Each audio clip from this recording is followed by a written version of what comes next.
Dito tayo sa kabundukan.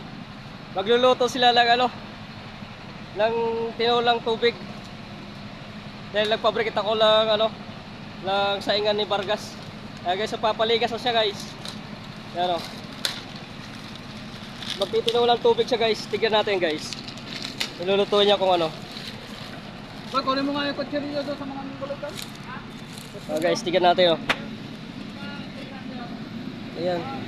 Tinulang tubig guys. Masarap yan. Lagyan lang ng sibuyas. Ay, kalahating sibuyas na natira guys. So yan guys, no. Maganda rito, malilim, no. Dito sa kabundukan guys, oh. Ay mga kasama natin, oh. And sarap yan guys. Tubig lang tsaka sibuyas.